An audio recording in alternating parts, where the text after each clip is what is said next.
Hello everyone! In this lesson, we will learn how to take proper measurements from your client. Your future construction depends on this fundamental step.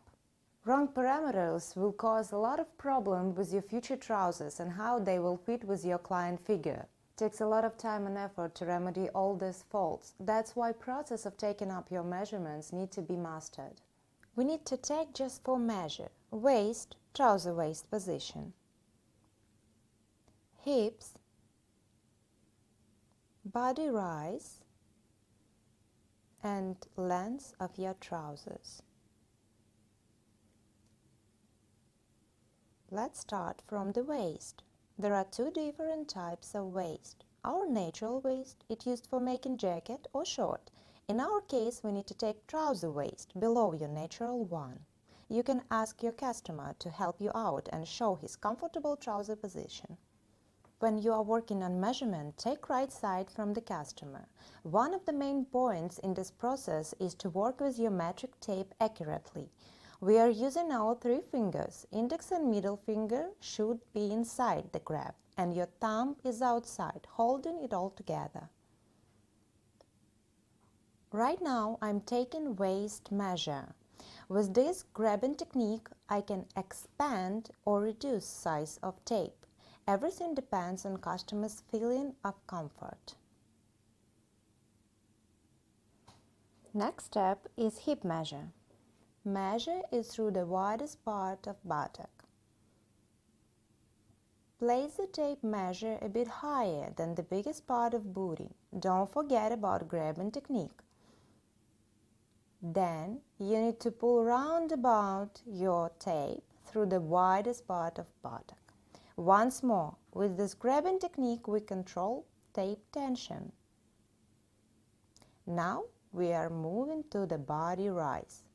Sit the client on a hard chair or stool and measure along the side from the seat of a chair up to the waist, including your belt. The last but not least is length. Make sure that your client trouser waist position is in place. Measure vertically along the side from the waist to the desirable length with a bit of extra. Final length and width of your trousers you will figure it out on a second fitting. After taking up all measurements, you need to fill out order blank. Order blank that I'm using is actually below this lesson.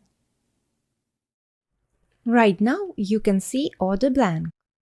We need to fill out this blank with client's information. I show you my blank, but you are free to do your own with unique style. In the first section, we need to fill out personal details about the client and his contacts. Second section is about fittings date and final date of completing the order. Third section is for measurements. Here you can write down all main measures. As you can see, we have space for additional measures, such as the width of legs or width of trousers. In the first section, you are looking at the sketch of trousers. Here you can make your own drawings or mark details of the future model. Fifth section is all about details. Everything from belt loops to the pockets, etc. you can mention here. And the last one section is dedicated to the fabric and cost of tailoring services.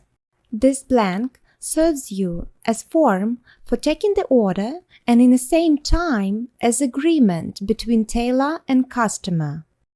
You can find an example of my blank below this lesson and download it.